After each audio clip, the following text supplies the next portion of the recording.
Hello learners, welcome to my YouTube channel. Friends, इससे पहले की वीडियो में मैंने आपको फाइनेंशियल स्टेटमेंट एनालिसिस की जस्ट की मीनिंग, ऑब्जेक्टिव्स, लिमिटेशंस, यूजेस वगैरह समझाए थे। आज के इस टॉपिक में इस वीडियो में हम एक टॉपिक समझेंगे जो है tools and techniques of financial statement analysis, जो 15 मार्क्स के पॉइंट ऑफ व्यू से बहुत ही इंपॉर्टेंट है।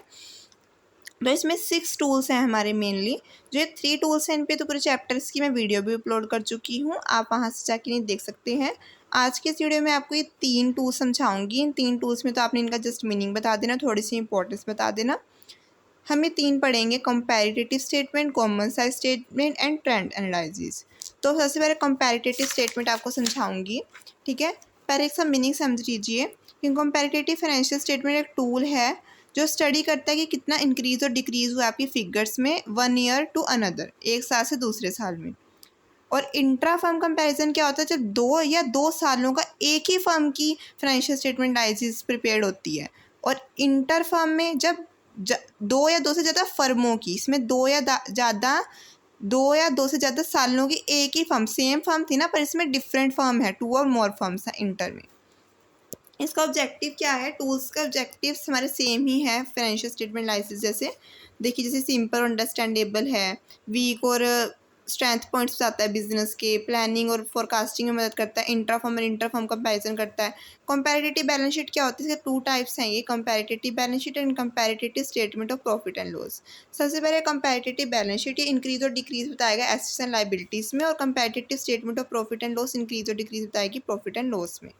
इसकी मेन एडवांटेज ये है कि इंक्रीज और डिक्रीज ही बताता है, बैलेंस शीट नहीं बताती, बल्कि कंपैरेटिव बैलेंस शीट बताती है, क्योंकि वो कंपैरिजन कर रही है ना। इसका प्रोसीजर देख लीजिए। सबसे पहले आप पर्टिकुलर्स कॉलम्स बनाओगे, ठीक है, पर्टिकुलर का कॉलम बनाओगे। उसके बाद date of previous year balance sheet का कॉलम बनाओगे। उसके बाद date of current year balance sheet का कॉलम बनाओगे। फिर difference in amount between the current और प्रीवियस ईयर, ये। और फिर परसेंटेज चेंज ऑफ इंक्रीज और डिक्रीज इन डाटा, ठीक है। ये बिल्कुल सेम हमारा बैलेंस शीट की तरह ही बनेगा इसका परफॉर्मा। उसके बाद इसकी इंटरप्रिटेशन क्या है कि करंट फाइनेंशियल पोजीशन बताती है, मतलब करंट एसेट्स में से करंट लायबिलिटी से माइनस कर वर्किंग कैपिटल निकलती है। लॉन्ग टर्म फाइनेंशियल पोजीशन को हम स्टडी करेंगे by change in fixed assets and long term source of finance से। प्रॉफिटेबिलिटी ऑफ कंसर्न का मतलब अगर आपकी रिटेन अर्निंग ज़्यादा है तो प्रॉफिटेबिलिटी ज़्यादा है, और वाइस वर्सा। उसके बाद हम इसकी करेंगे सेकंड टाइप, जो है comparative statement of profit and loss, जो इंक्रीज और डिक्रीज बताएगा प्रॉफिट एंड लॉस में। इसका प्रोसीजर भी सेम है। इसमें आपने प्रॉफिट एंड लॉस की तरह जस्ट सेम ही बनाना है। इसके पहले पर्टिकुलर्स, नोट नंबर। इसमें आपने जो प्रीवियस ईयर और करंट ईयर लेने हैं वो वैसे ही सेम लेने हैं, और इंक्रीज और डिक्रीज एब्सोल्यूट अमाउंट में और परसेंटेज में, ओके। इसकी इंटरप्रिटेशन क्या है कि ये जीपी को एनालाइज करता है, ऑपरेशनल प्रॉफिट्स और नेट प्रॉफिट। और जीपी मतलब सेल्स में से कॉस्ट ऑफ गुड्स सोल्ड जाएगी, ऑपरेशनल प्रॉफिट में से आपने जीपी में से ऑपरेटिव एक्सपेंसेस माइनस करने, इसमें से सेम ही रहेगा नेट प्रॉफिट का, बस इसमें से नॉन ऑपरेटिंग एक्सपेंसेस ही माइनस कर देंगे, ठीक है। उसके बाद सेकंड टाइप है आपकी टूल्स की कॉमन साइज स्टेटमेंट। ये परसेंटेज की फॉर्म में एक्सप्रेस्ड होती है, वर्टिकल एनालिसिस है, और इसकी मेन क्वालिटी ये है कि ये ब्रीविटी इसमें ज़्यादा है और सिंप्लिसिटी भी ज़्यादा है। इसमें आप परसेंटेज निकालते हो कि इंडिविजुअल अमाउंट की, जिसमें आपने amount of individual item divided by amount of base रखना है इंटू 100। जो कॉमन साइज बैलेंस शीट है वो तो आपको फाइनेंशियल साउंडनेस के बारे में बताएगी, ये सेम बनेगा। इसका बस आपने ऊपर ये याद रखना है कि इसमें एब्सोल्यूट अमाउंट और परसेंटेज के 2 कॉलम है, करंट और प्रीवियस ईयर के, पहले प्रीवियस ईयर फिर करंट ईयर, ठीक है। बाकी सेम बनेगा। और इसमें ये बताएगी किस तरह से जो प्रॉफिट एंड लॉस है, किस तरह से हर एक आइटम जो है वो फाइनेंशियल पोजीशन पर इफेक्ट डालती है। इसका फॉर्मूला भी हमारा सेम रहेगा। इसमें amount of base revenue from operation होता है, ठीक है। इसमें क्या होगा, इसमें भी वैसे ही एब्सोल्यूट अमाउंट और परसेंटेज के 2 कॉलम प्रीवियस ईयर और करंट ईयर के बनेंगे, ठीक है।